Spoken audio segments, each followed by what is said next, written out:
விஜய் மிக பிரபலமான ஃபிகர், மாற்றுக்கிறதே கிடையாது. மக்கள் ஈர்ப்புள்ளவர், சந்தை மேல. அதனால மக்கள் தங்களுடைய வாழ்நிலையை கொந்தளிக்கின்ற பொழுது இது எல்லாமே அடிபட்டு போயிடும். அதெல்லாம் பார்க்க வேண்டிய அவசியம் இருக்கு. அதனால அதிமுக திமுக தோல்விகளுக்கான காரணத்தை என்னென்ன அடிப்படையான காரணம் பார்க்க வேண்டிய அவசியம் இருக்கு. அதே மாதிரி தாவேகா அந்த வெற்றிக்கான காரணங்களை பார்க்க வேண்டிய அவசியம் இருக்கு.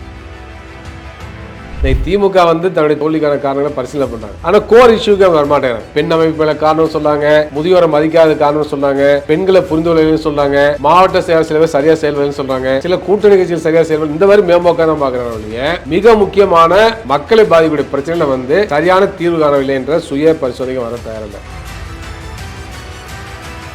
ஸ்விக்கியில் ஒர்க் பண்ணுறாங்க, கார் டிரைவராக இருக்காங்க, பொறியியல் படிச்சு கார் டிரைவராக இருக்காங்க, சொந்தமாக டாக்ஸி வச்சுட்டு ஓட்டிட்டு இருக்காங்க, ஸ்விக்கியில் ஒர்க் பண்ணுறாங்க, பல்மறிப்பு படிச்சுட்டு ஸ்விக்கியில் ஒர்க் பண்ணுறாங்க. அப்போ இது கடுமையான வேலைவாய்ப்பு திண்டாட்டம் மட்டுமல்ல, இது அண்டர் எம்ப்ளாய்மெண்ட் கூட. படித்த படிப்பு ஏற்ற வேலை கிடைக்கல, வேலைக்கு ஏற்ப ஊதியம் கிடைக்கல, எல்லாம் அவுட் சோர்சிங், எல்லாம் டெம்பரரி. மருத்துவத்தை எடுத்துகிட்டா 80% எல்லாம் அவுட் சோர்ஸ், தற்காலிக பணி, ஒப்பந்த பணி.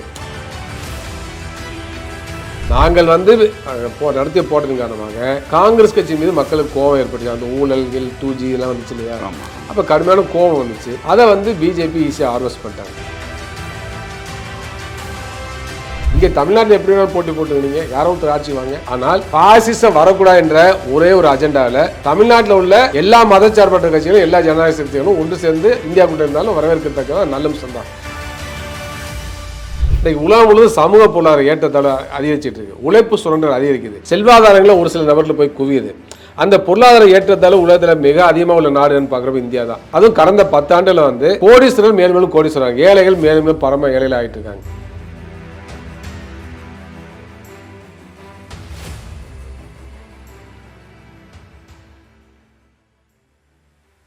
வணக்கம், இது செய்தி மலரின் நேர்காணல் நிகழ்ச்சி. இன்றைய நிகழ்ச்சியில் கலந்து கொண்டு தன்னுடைய கருத்துக்களை தெரிவிப்பதற்காக இந்திய கம்யூனிஸ்ட் கட்சியினுடைய தேசிய குழு உறுப்பினர் டாக்டர் ரவீந்திரநாத் அவர்களை சந்திக்கவிருக்கிறோம். வணக்கம் சார். வணக்கம். தாவேகா அரசாங்கத்தினுடைய நீங்கள் ஒரு கூட்டணியில் இருக்கீங்க. இப்போது அதை வெளியிலிருந்து ஆதரவு தர்றீங்க. நேரடியான கூட்டணியாக இருக்கா அப்படின்றது முழுமையாக ஒன்றும் தெரியலை இன்னும். வெளியிலிருந்து கம்யூனிஸ்ட் கட்சிகள் 2 பேரும், நீங்கள் இடதுசாரிகள் 2 பேரும் ஆதரவு தரீங்க. அதற்கான காரணங்கள்லாம் நீங்கள் சொல்லியிருக்கீங்க ஏற்கனவே. ஆளுநர் ஆட்சி வந்துடக்கூடாது, பாஜக வந்துடக்கூடாது, ஆதரவு அளித்தோம்னு சொல்லியிருக்கீங்க. இது கடுமையான தொடர்ச்சியாக ஒரு திராவிட முன்னேற்ற கழகத்தின் உங்களுக்கு தரப்பிலிருந்து பார்த்திங்கன்னா கடும் விமர்சனங்கள் வைக்கப்படுது. உங்கள் மேலேயும் சரி, விடுதலை சிறுத்தைகள் போன்ற கட்சிகள் மேலேயும், முஸ்லீம் லீக் எல்லாத்தையும் சேர்த்து ஒரு தொடர்ந்து விமர்சனங்கள் வைக்கப்படுது. நீங்கள் அதை எப்படி பார்க்குறீங்க? இந்திய கம்யூனிஸ்ட் கட்சி இப்பொழுது எந்த கூட்டணியும் இல்லை. நாங்கள் ஏற்கனவே மதச்சார்பற்ற முற்போக்குகளில் திமுகவோடு இணைந்து திமுக தலைமையில் அந்த அணியிலிருந்து வெற்றி பெற்றோம் 2 இடங்களில். அதன் பிறகு மதச்சார்பற்ற முற்போக்குகளில் உங்களுக்கு தெரியும், பல்வேறு கட்சி அதில் விலகிவிட்டன. ஏன்னா மதச்சார்பற்ற முற்போக்குகளில் ஒரு அணி இருக்கிறதா என்பதே ஒரு கேள்விக்குறியாச்சு. அந்த நிலையில் நாங்கள் இப்பொழுது எந்த கூட்டணியிலும் இருக்க வேண்டிய ஒரு நிலை இல்லை, சூழல் எழவில்லை என்ற அடிப்படையில் நாங்கள் இப்போ எந்த அணிலையும் கிடையாது.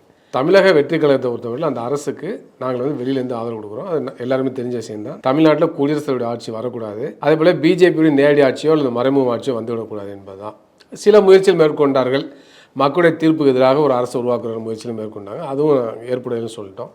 எனவே அந்த அடிப்படையில் தமிழ்நாட்டில் திமுக ஆட்சி அமைக்க மக்கள் வாக்களிக்கவில்லை, அதிமுக ஆட்சி அமைக்க வாக்களிக்கவில்லை. மதவாத சக்தியிலையும் புறக்கணிச்சிருக்கிறாங்க, சாதியவாத சக்தியிலையும் புறக்கணிச்சிருக்காங்க, வலதுசாரி தமிழ் தேசியம் பேசினவங்களையும் புறக்கணிச்சிருக்காங்க.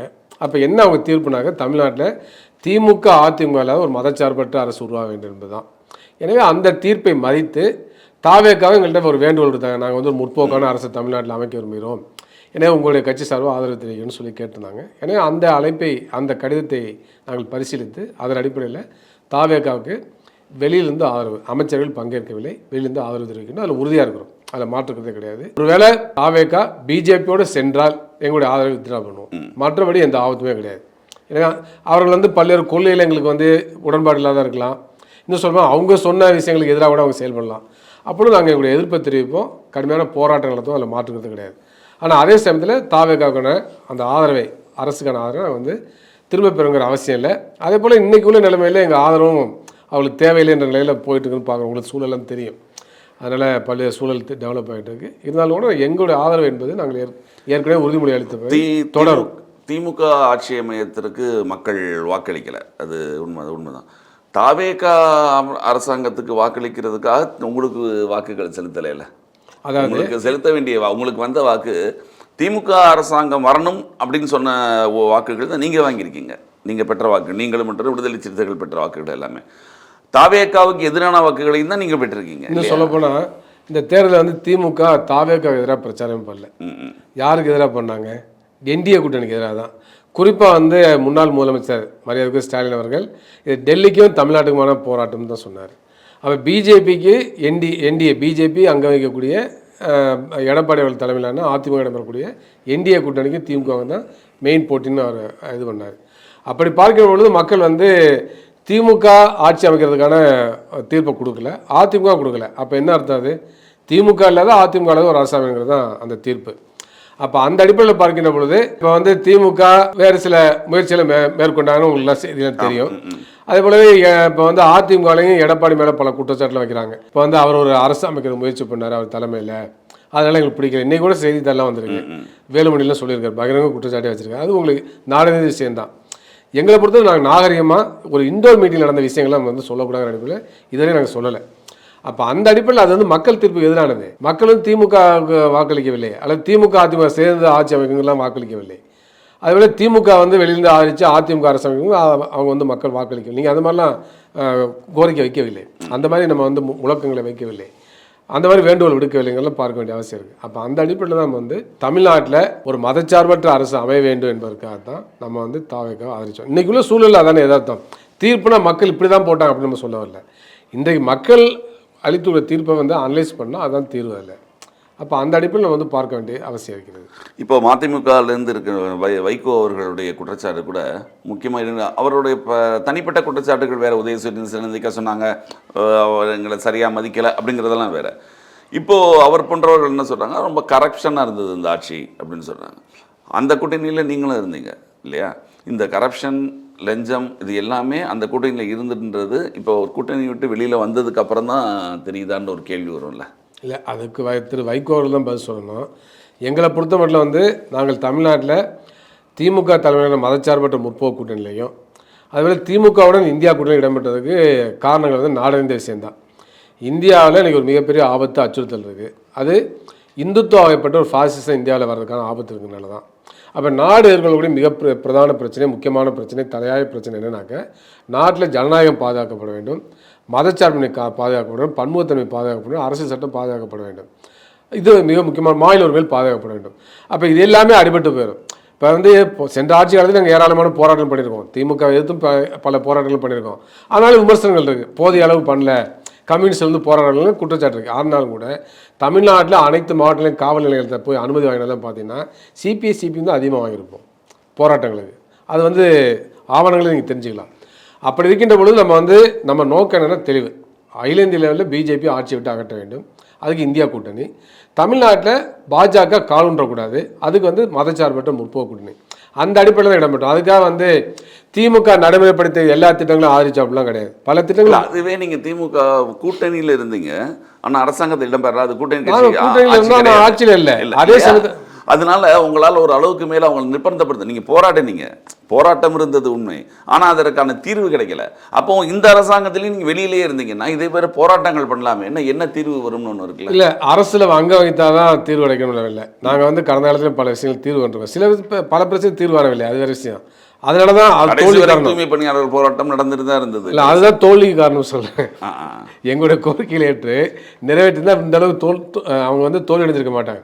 இன்னைக்கு திமுக வந்து தன்னுடைய தோல்விக்கான காரணங்களை பரிசீலனை பண்ணுறாங்க, ஆனால் கோர் இஷ்யூக்கு அவங்க வரமாட்டேங்கிறாங்க. பெண் அமைப்பு மேலே காரணம் சொன்னாங்க, முதியோரை மதிக்காத காரணம் சொன்னாங்க, பெண்களை புரிந்து கொள்ளலன்னு சொன்னாங்க, மாவட்ட செயல் சில பேர் சரியாக செயல்படுன்னு சொல்கிறாங்க, சில கூட்டணி கட்சிகள் சரியாக செயல்படு, இந்த மாதிரி மேம்போக்காக தான் பார்க்குறாங்க இல்லையே. மிக முக்கியமான மக்களை பாதிக்கக்கூடிய பிரச்சனையில் வந்து சரியான தீர்வு காணவில்லை என்ற சுய பரிசோதனைக்கு வர தயாரில்லை, சுய விமர்சனம் வர தயாரில்லை. தமிழ்நாட்டில் மிக முக்கியமான பிரச்சனை வேலையில்லா திண்டாட்டம், அண்டர் எம்ப்ளாய்மெண்ட்டு, பொருளாதார ஏற்றத்தால் அதிகரிக்கிறது, இதெல்லாம் மிக முக்கியமான காரணம். அப்போ தமிழ்நாட்டில் இந்தியாவில் இல்லாத அளவுக்கு ஏராளமான கல்லூரிகள், பொறியியல் கல்லூரி, மருத்துவக் கல்லூரி, அதுவும் தனியார் மயமாக்கல் ஏராளம். அப்போ நிறைய பேர் படிக்கணும்னு ஆசைப்படுறாங்க. இன்னொரு பக்கம் பார்த்தீங்கன்னா கட்டணம் அதிகம், அவங்களால படிக்க முடியல, அந்த முரண்பாடு இருக்குது. அப்புறம் ஏராளமான பேர் படிச்சுட்டு வந்துட்டாங்க. தமிழ்நாட்டில் அதிகமான கிராஜுவேட்ஸ் இருக்காங்க, இன்ஜினியரிங் கிராஜுவேட்ஸ்லாம், இன்ஜினியரிங் காலேஜஸ் இருக்குது. அப்படி இருக்கிற பொழுது வேலை இல்லை. ஸ்விக்கியில் ஒர்க் பண்ணுறாங்க, கார் டிரைவராக இருக்காங்க, பொறியியல் படிச்சு கார் டிரைவராக இருக்காங்க, சொந்தமாக டாக்ஸி வச்சுட்டு ஓட்டிகிட்டு இருக்காங்க, ஸ்விக்கியில் ஒர்க் பண்ணுறாங்க, பல் மருப்பு படிச்சுட்டு ஸ்விக்கியில் ஒர்க் பண்ணுறாங்க. அப்போ இது வந்து கடுமையான வேலை திண்டாட்டம் மட்டுமல்ல, இது வந்து அண்டர் எம்ப்ளாய்மெண்ட் கூட. படித்த படிப்புக்கேற்ற வேலை கிடைக்கல, வேலைக்கேற்ப ஊதியம் கிடைக்கல, எல்லாம் அவுட் சோர்சிங், எல்லாம் டெம்பரரி. மருத்துவத்தை எடுத்துகிட்டா 80% எல்லாம் தற்காலிக பணி, ஒப்பந்த பணி. அப்போ திமுக வாக்குறுதி கொடுத்தாங்க, அந்த வாக்குறுதி நிறைவேற்றலை. அப்போ இதெல்லாம் மக்கள் எதிர்ப்பு கொந்தளிப்பு உருவாக்குது. நீங்கள் சொன்ன மாதிரி கடைசி காலகட்டத்தில் ஏராளமான போராட்டம் அடிச்சது. நிறைய அரசு பணியாளர்கள், ஆசிரியர் எல்லாமே போராடினாங்க. தூய்மை பணியாளர் போராட்டம் ஒரு 3-4 மாசத்துல மிகப்பெரிய போராட்டங்கள், நிறைய போராட்டம், தூய்மை பணியாளர் போராட்டம் கட்சிகளால் தட்டி கேட்க முடியலன்னு ஒரு கேள்வி. இல்லை, நாங்கள் போராடணும், இடதுசாரி கட்சியில் தானே போராட்டத்தில் முன்னாள் இருந்தோம். நீங்கள் வந்து அரசு பணியாளர்லாம் எங்கே இருக்கிறாங்க? பெரும்பாலும் சங்கங்களில் ஒன்று இந்திய கம்யூனிஸ்டுடைய அமைப்பில் இருக்காங்க, இல்லைன்னா மார்க்சிஸ்ட் கட்சியில் இருக்காங்க. ஒரு சிலர் வந்து சிபிஐஎம்எல்ல இருக்காங்க. இப்போ தூய்மை பணியாளர் சிபிஐஎம்எல் லிபரேஷன் அவர்கள் சார்ந்த அமைப்புகளும் இப்போ சென்னையில் போராடினாங்கன்னு பார்க்க வேண்டிய அவசியம். ஆனால் எங்களுக்கு சங்கம் இருக்குது. அதே மாதிரி அரசு ஆரம்ப சுகாதார நிலைய ஆர்சிஎச் தூய்மை பணி, அது எங்கள் சங்கம். அது அப்போ அதுக்காக போராடி சில சக்ஸஸ் பண்ணியிருக்கோம். வெறும் 1500 மாத தொகுப்பூதியத்தை வந்து திமுக ஆட்சியாளர் 21,000 மாற்றிருக்கோம் போராடி. அதெல்லாம் சாதனை தான். திமுக எதையுமே செய்யலைன்னு சொல்ல முடியாது. ஆனால் அதே சில எல்லாத்தையும் அவங்க சொன்ன வாக்குறுதி எல்லாத்தையும் நிறைவேற்றினு சொல்ல முடியாது. இதெல்லாம் வந்து மிகப்பெரிய படிப்பினை. இதை பற்றி அவங்க பரிசீலிக்க தயாராக இல்லை. அதுபோல் அதிமுகவும் தன்னுடைய தோல்விக்கு என்ன காரணம் அவங்க பரிசீலிக்க தயாராக இல்லை. இன்னும் சொல்ல போனாக்க தாவேக்கா இருக்கு இல்லையா, தாவேக்கா தன்னுடைய வெற்றிக்கு காரணம் என்னங்கிறதையும் அவங்க வந்து சரியாக அணுகலை. இல்லை, திமுக அரசு மேல ஏகப்பட்ட ஊழல்கள் மற்றும் நிர்வாக குற்றச்சாட்டு. ஊழல் பிரச்சனை பெரிய அஜெண்டாவே இல்லைங்க இந்த தேர்தலில். அது வந்து தாவேக்கா பல இடங்களில் பேசிருக்கலாம் இல்லையா, பெரிய அஜெண்டா அது கிடையாது. இல்லை, ஒரு விஜய் அவர் பேசும்போது ஒவ்வொரு இதுலையும் பேசும்போது அதுதானே முக்கிய குற்றச்சாட்டு. இல்லை, அவர் அந்த இதை வச்சாரு, நான் இல்லைன்னு அதுக்காக சொல்கிறேன். அவங்க அது அஜெண்டா வச்சாங்க. ஆனால் தேர்தலில் மக்கள் எதிர்கொள்ளக்கூடிய பிரச்சனை இல்லை, அவர்கள் வந்து வாக்களிச்சது இந்த பிரச்சனைகளுக்கு தான். அப்போ இதுதான் வந்து மையமாக பார்க்க வேண்டிய அவசியம் இருக்குது. இதை எதுக்காக சொல்கிறேன்னா, இது தாவேக்காவுக்கே எச்சரிக்கைன்னு சொல்கிறேன். நாளைக்கு மக்களுக்கு அவர்கள் கொடுத்த வாக்குறுதி நிறைவேற்றாவிட்டால், இன்றைக்கு மக்கள் திமுக ஆட்சியில் என்ன பிரச்சனை எதிர்கொண்டார்களோ அந்த பிரச்சனை தீர்வு காணவிட்டால் தாவேக்காவுக்கு இதே பிரச்சனை தான் வரும். அப்போ வெறும் சினிமா முகத்தினாலும் மட்டும் மக்கள் வாக்களிச்சல. விஜய் மிக பிரபலமான ஃபிகர், மாற்றுக்கிறதே கிடையாது, மக்கள் ஈர்ப்புள்ளவர், சந்தேகமே இல்லை. அதனால மக்கள் தங்களுடைய வாழ்நிலையை கொந்தளிக்கின்ற பொழுது இது எல்லாமே அடிபட்டு போயிடும். அதெல்லாம் பார்க்க வேண்டிய அவசியம் இருக்குது. அதனால் வந்து அதிமுக திமுக தன்னுடைய தோல்விகளுக்கான காரணத்தை என்னென்ன அடிப்படையான காரணம்னு பார்க்க வேண்டிய அவசியம் இருக்குது. அதேபோல் தாவேக்கா அந்த வெற்றிக்கான காரணங்களை பார்க்க வேண்டிய அவசியம் இருக்குது. இல்லைன்னா பின்னால் சிக்கல்கள் உருவாக்குறது என்னோட கருத்து. அதே மாதிரி கடந்த ஆட்சி காலத்தில் முக்கியமாக சாம்சங் போராட்டம் உங்களுக்கு தெரியும். அது 8 மணி நேர வேலையை வந்து 12 மணி நேரமாக மாற்றிட்டு சட்டத்தை கொண்டு வந்தாங்க. அந்த சட்டத்தை எதிர்த்து போராடியது எங்களுடைய கட்சியும் ஏஐடி சிஐடி போன்ற அமைப்புகள் தான். அப்போ உடனே வித்ட்ரா பண்ணாங்களே. அப்போ எதுக்கு இதெல்லாம் சொல்கிறேன்னாக்க, திமுகவுடைய அரசில் நாங்கள் அங்க வைக்காட்டியும் கூட போராடி பல விஷயங்களை செஞ்சுருக்கோம், சில விஷயங்கள் கோரிக்கை வைத்து நிறைவேற்றிருக்கோம். அப்படிலாம் பார்க்க வேண்டிய அவசியம் இருக்குது. அதனால் பல கோரிக்கைகள் நிறைவேற்ற வேண்டும் சொன்னால் அரசில் அங்கே வைக்கணும் அப்படிங்கிற அவசியம் கிடையாது. அதே போலவே நாங்கள் அங்கே வைக்கணும்னாக்க மிக முக்கியமாக சட்டமன்ற நாடாளுமன்றத்தில் இடதுசாரிகளுக்கு ஒரு மெஜாரிட்டி இல்லாத வரை நாங்கள் பங்கேற்றோம்னாக்கா அமைச்சரவையில், அந்த அமைச்சரவையில் இருக்கக்கூடிய முடிவெடுத்து அதுக்கு நாங்களும் கட்டுப்படுற மாதிரி இருக்கும். பல மக்களுக்கு விரோதமான தொழிலாளி விரோத போக்கை மையமாக வச்சு பல சட்டங்களை கொண்டு வராங்க. அப்போ அதுக்கு நாங்களும் காரணமாக இருப்போம். மக்களுடைய கோவம் எங்கள் மேலே திரும்பும். அப்போ நாங்கள் வந்து அந்த மாதிரி அதிகாரத்தை வந்து நாங்கள் அவசரப்படல. எதிர்காலம் எங்களுக்கு தான். அப்போ எதிர்காலம் உழைக்கும் மக்களுக்கு தான். அப்படி பார்க்கின்ற பொழுது நிதானமாக செயல்பட வேண்டிய அவசியம் இருக்குது. அதனால் அந்த அடிப்படையில் தான் நாங்கள் வந்து ரொம்ப யோசித்து நிதானமாக செயல்படுறோம். உங்களுக்கு நல்லா தெரியும், ஐக்கிய முன்னணி முற்போக்கு கூட்டணி அரசில் யூபிஏ ஒன்றும் இல்லை, நாங்கள் வந்து 61 எம்பிஸ் இருந்தோம். அவர்கள் வந்து சோனியா காந்தி மீண்டும் வந்து நீங்கள் அமைச்சரில் பங்கேற்கணும்னு சொன்னாங்க. சிபிஐ சிபிஎம்லாம் நாங்கள் பங்கேற்க முடியாதுன்னு சொன்னோம். அதுபோல் என்ன சொன்னோம், ஒரு குறைந்தபட்ச செயல் திட்டத்தை உருவாக்கிட்டு வெளியிலேருந்து ஆதரவுன்னு சொன்னோம். அதில் சின்சியராக இருந்தோம், ஆதரித்தோம். அதன் மூலமாக தான் மகாத்மா காந்தி தேசிய ஊரக வேலைவாய்ப்பு திட்டம் வந்துச்சு, உத்தரவாத திட்டம். அதே போலவே ரைட் டு இன்ஃபர்மேஷன் ஆக்ட் வந்துச்சு. பல மக்கள் திட்டங்கள் நம்ம கொண்டு வந்தோம் அந்த குறைந்தபட்ச செயல் திட்டத்தின் அடிப்படையில். அதே போல் மிக முக்கியமாக பார்த்தீங்கன்னாக்கா பொதுத்துறை நிறுவனங்கள் தனியார் மயமாக தடுத்து நிறுத்தியிருக்கிறோம். பல நேரங்களில் பெட்ரோல் டீசல் விலையை உயர்த்திருக்க முயற்சி பண்ண தடுத்து நிறுத்தியிருக்கிறோம். அதெல்லாம் அந்த காலத்தில் அந்த 3 ஆண்டுகளில் நாங்கள் செய்த சாதனை, அது குறைந்தபட்ச செயல் திட்டத்தின் அடிப்படையில் செய்தது. அப்போ இதையெல்லாம் வந்து நீங்கள் பரிசீலித்து பார்க்க வேண்டிய அவசியம் இருக்குது. இப்போ தாவேக வந்து எங்களுக்கு மினிஸ்டர் தரேன் தான் சொன்னாங்க. எங்களுக்கு 2 எம்எல்ஏ, சிபிஎம் 2 எம்எல்ஏ, மினிஸ்டர் தரேன் தான் சொன்னாங்க. நாங்கள் தான் வேண்டாம், அமைச்சர் பங்கேற்கலன்னு சொன்னோம். அப்போ இன்றைக்கி வந்து பதவிக்கு அலையிறாங்க, முதலாளித்துவ அரசு வச்சு வந்து பதவிக்கு அலையிறாங்க. நாங்கள் அப்படி அலையில இல்லை. அப்போ வந்து மக்களுக்கான கோரிக்கைகளை வென்றெடுக்கணும் அப்படிங்கிறது மிக முக்கியமான பிரச்சனை. அதுக்காக அதிகாரமே வேண்டாம் இல்லை. நாங்கள் அதிகாரம் இல்லாமல் நீங்கள் உங்களுடைய கோரிக்கைகள் வந்து நிறைவேற்ற முடியாது இல்லையா? இல்லை இல்லை, அதிகாரத்துக்காக தான் நாங்களும் இருக்கிறோம். எங்களுடைய மிகப்பெரிய லட்சியம் என்ன, இந்தியாவில் சோசியலிச சமுதாயத்தை படைக்கணுங்கிறது தான். வர்க்கங்களற்ற, சாதிகளற்ற, சுரண்டலற்ற ஒரு சமுதாயத்தை, பாலியல் ரீதியான பாலின சமத்துவம், அதேபோல் பொருளாதார சமுதாயம் எல்லாரும் கூடிய ஒரு உன்னதமான சமுதாயத்தை படைக்கணும் எங்களுடைய இறுதி லட்சியம். அப்போ நாங்கள் வந்து ஆட்சி நேரத்தில் மத்தியில் பிடிக்கணும், ஒன்றிய அரசில் பிடிக்கணும், மாநிலங்களில் மட்டுமே பெருசாக செய்ய. இப்போ நீங்கள் சொன்னீங்க 61 MP இருந்தாங்க இல்லையா, அதில் இப்போ எவ்வளோ இருக்குது கம்யூனிஸ்ட்? இப்போ குறைந்து விட்டது, 2 MP 3 MP தான் மொத்தமே. அதாவது தேசிய கட்சி அப்படின்னு பார்க்க போனால் காங்கிரஸுக்கு அப்புறம் மார்க்சிஸ்ட் தான் இருந்தது, உங்கள் இடதுசாரிகள்லாம் இருந்தது தேசிய அளவில். இது தேசிய கட்சி அப்படின்னா நீங்கள் ஒவ்வொரு சில ஒரு கேரளாவில் நீங்கள் ஆட்சியை பிடித்திருந்தாலும் மேற்கு வங்கத்தில் இருந்திருந்தாலுமே அது ஒரு தேசிய கட்சியாக நீங்கள் அங்கீகாரத்தோடு இருந்தது. அப்புறம் தானே கம்யூனிஸ்ட் பிஜேபி வந்தது. ஆனால் இன்னைக்கு அதெல்லாம் அவ்வளோ அதிகமாகிட்டு இடதுசாரிகள் குறைவதுக்கு என்ன காரணம்? அதுக்கு நாங்கள் தான் காரணம். என்னன்னாக்க நாங்கள் வந்து UPA 1 UPA 2 அவர்கள் கடைபிடித்து தவறான கொள்கை எடுத்து இந்தியா முழுவதும் கடுமையான பிரச்சாரங்களை போராட்டங்களை செய்ததான இடதுசாரி கட்சிகள் தான். ஆனால் மக்களுக்கு காங்கிரஸ் மேலே UPA மேலே UPA 2 மேலே கோபம் வருது. ஆனால் எங்கள் மீது அவங்க நம்பிக்கை இல்லை, கம்யூனிஸ்ட்கள் ஆட்சி வர மாட்டாங்கன்னு நினைக்கிறாங்க. அப்போ அவங்க என்ன நினைக்கிறாங்க, மாற்றா வலதுசாரி நினைக்கிறாங்க, பிஜேபி நினச்சிட்டாங்க. அதில் பிஜேபிக்கு வந்து வாக்களிக்கக்கூடிய ஒரு சூழல் ஏற்பட்டுச்சு. ஆனால் பிஜேபிக்கு அவர்கள் நடத்திய போராட்டத்தின் காரணமாக அவங்க மேலே நம்பிக்கை ஏற்பாடு பண்ணல.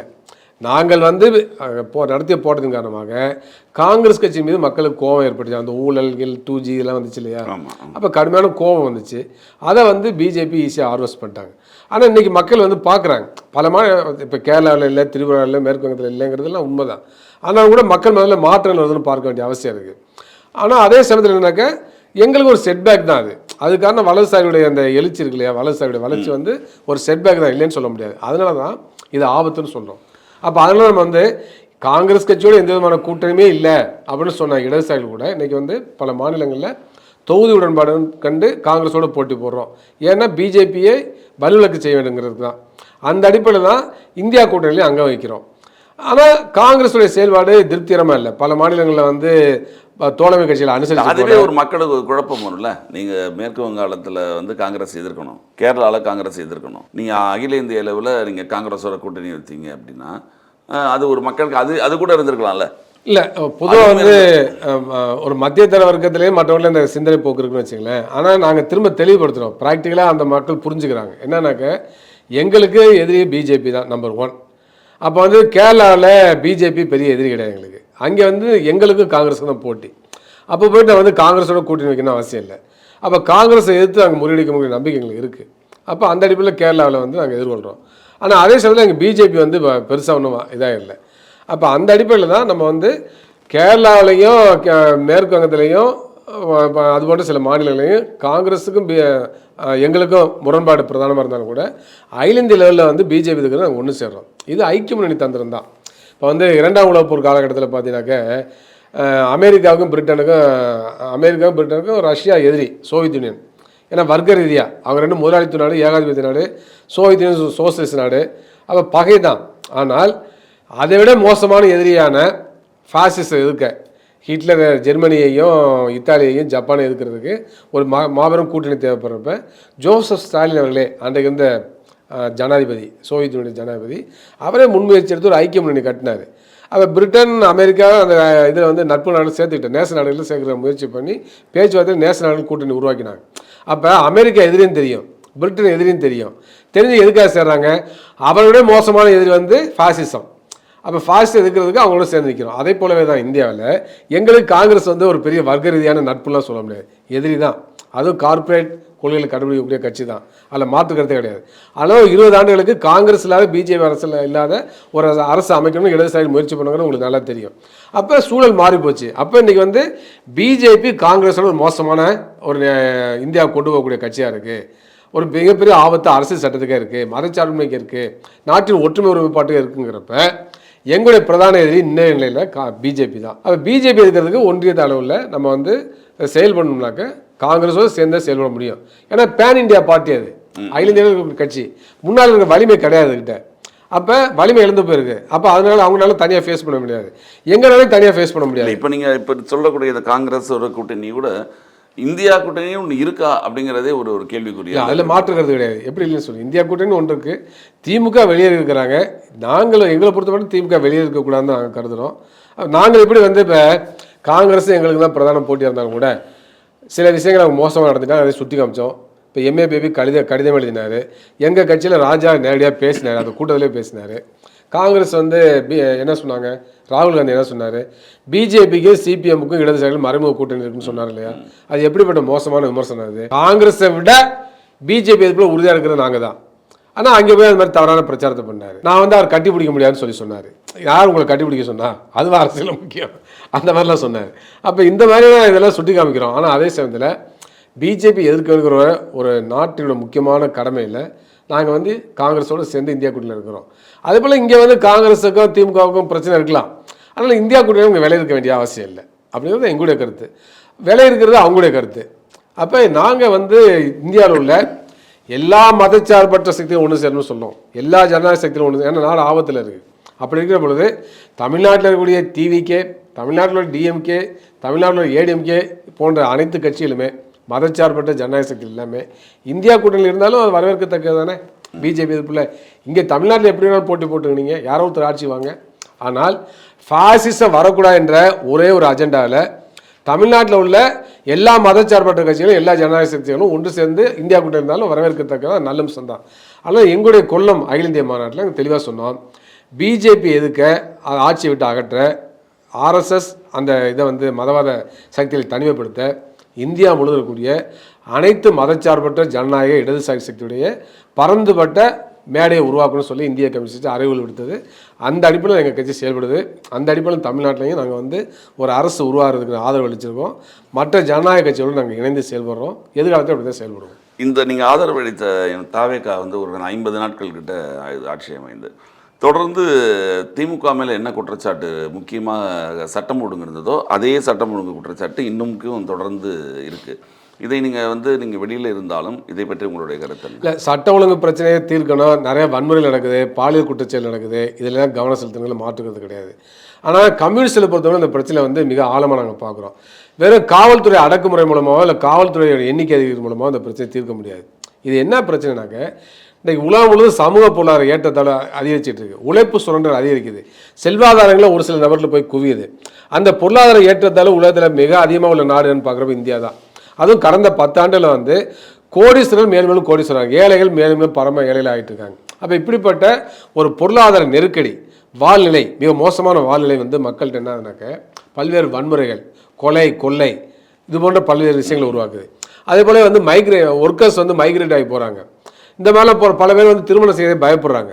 இந்த மாதிரி பல்வேறு விஷயங்களாக இருக்குது. டைவர்ஸு, பொருளாதார பிரச்சனைகள் பல்வேறு இதில் கணவன் மனைவிகளும் பிரச்சனை உருவாக்குது, சர்ச்சை உருவாக்குது.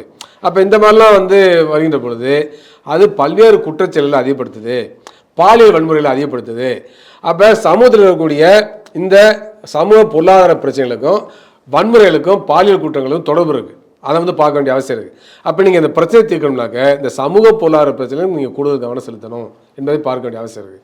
அதாவது சோசியலிஸ்ட் நாடுகள் இப்படிப்பட்ட வன்முறைகள் குறைவு, முதலாளித்துவ நாடுகள் வன்முறைகள் அதிகம். பாலியல் குற்றமாக இருந்தாலும் எல்லா குற்றங்களும் அதிகமாக இருக்குது. அதுக்கான இந்த பிரச்சனைகள் தான்.